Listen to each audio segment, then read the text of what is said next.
Hey beautiful baddies!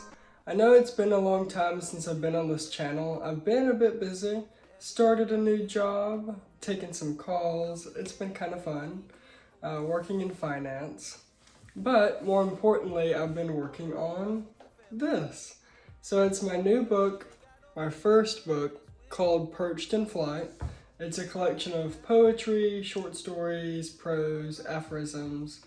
Aphorisms are kind of like short blurbs. They're like kind of poetic, a little philosophical. But yes, this is what I'm so excited about to get into with you guys. But first, I'm kind of feeling myself, so I want to show off the outfit. So, I got the Chelsea's one, little cardigan, kind of like 90s fit pants, and little tank top. But yeah, without further ado, let's get into the book. Perched in Flight is mostly a collection of poems. It has 6 parts to it, which are entitled Upon Cliffside, Blind Plunge, Underwater Deluge, Skywards Gaze, Heavenwards Reach, and Above Canopy. So each of these parts kind of have their own emotional feel to them. I would say Upon Cliffside is kind of like that naive bliss, that naivete that comes with excitement, mostly about life. So it's kind of just about that perspective of, like ready for life to happen. Blind Plunge is a bit more of a realistic approach. So with that naivete out in life, we're kind of hit with different things that put some new perspective into life and sort of have us taking a little bit of a downward decline. Underwater Deluge is that decline, it's that nadir, that sort of lowest point. So a lot of the motion in here is fueled by a lot of skepticism, a lot of questioning of what it is we go through at these, lower points in life. The next part, Skyward's Gaze, is a bit more optimistic. So even though you might be underwater, drowning a little bit, if you look up, there's the sky, there's upward momentum, there's possibility. So it's sort of that atmosphere within it. The next part, Heavenwards Reach, is that newer boost of confidence that you're out of the water finally.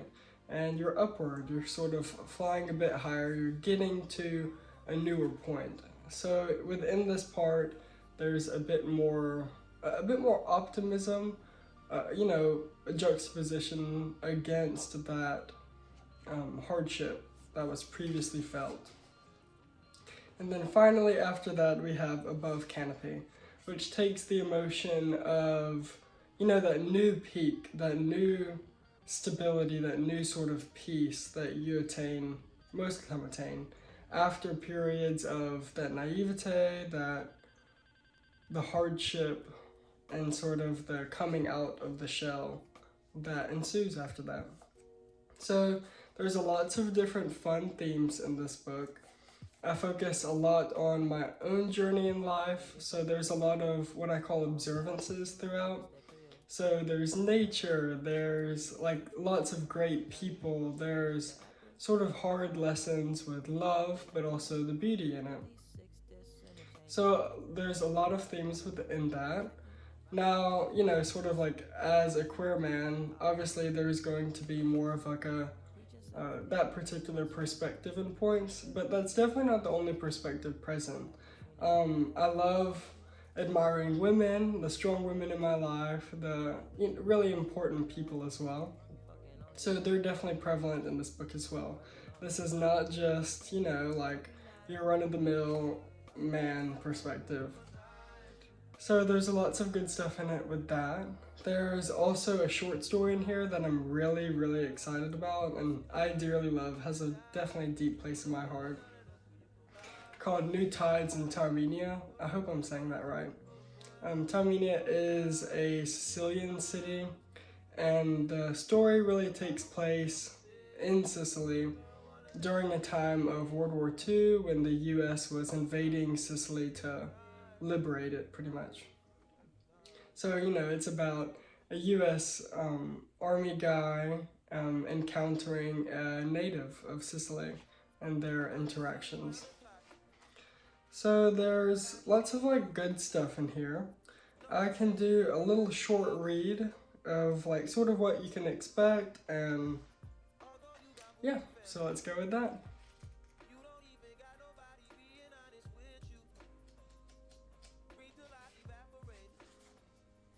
Okay, this is one of my favorites. It's in the part of above canopy, more of that latter part. The poem's entitled The Horse, and it starts like this. I was laying in the wake of a reservoir. Cold water and the hot sun brought fighting sensations, spiraling and suspending my body. A sound broke my cyclical trance. A great blonde horse caught my attention. It reared and blotted out the sun, a moon eclipsing the sun. It was evading its masters. Neither bit nor harness could capture. The desires of others were winds to which aid its fleeing gallop. Others claimed the horse a crazy one, but this remark foretells of their nearsightedness. A free spirit stands with a heavy hoof. So that's about a particular person that inspired me a lot. I think he's a person that is a bit different from societal norms, but in a kind of firm, strong, grounded sort of way. So it also inspired by some of Nietzsche's writings about the free spirit, as you can see within it. So I really wanted to encapsulate the idea of someone being free and open and very within their own strength to like go about life. So that's that. I can also read an aphorism that I think is quite cool. Okay, this is the third aphorism. It's sort of close to the beginning of the book. It is in above, or hold on, where's it at? It's upon cliffside. So the aphorism goes like this. Follow the flutter of emotion. They're not absolute like bone or stone. They whisper truths to be revealed of the self. They don't require action. Emotions require analysis, the taunt of flight. So in this, I wanted to validate all of, the crazy or the simple emotions we all go through. And I think emotions get a bad rap. I think people think they guide us to a large degree, which, sometimes they do. But I think emotions are quite important. And it's not necessary to act on all the emotions we feel, but it's a good way to get thinking about ourselves and our momentum in life and the external world around us and how we approach them. So I think it's a good thing to follow emotion to some extent. Though it's not a direct follow, it's more of kind of like a observance and analysis and, taking it into heart, close to approach. So yeah, those are some important and kind of insightful writings, I think. Now a bit about the cover. I did the cover all myself. I edited everything, formatted everything, obviously wrote everything. I'll talk about that in a later video. But about the cover is actually a picture I took of the supernova blue moon and its reflection on a lake close to my family home. So this is the moon right here, and as you can see, it sort of slowly gradients to a bit darker in the right here. Now I did add some like color gradient to fit a scheme that I like. And also there is an osprey right here that I took a picture of somewhere in Florida. And the osprey is a big sort of symbol of the book, all about, that cyclical moment of going down the water and coming up pretty much.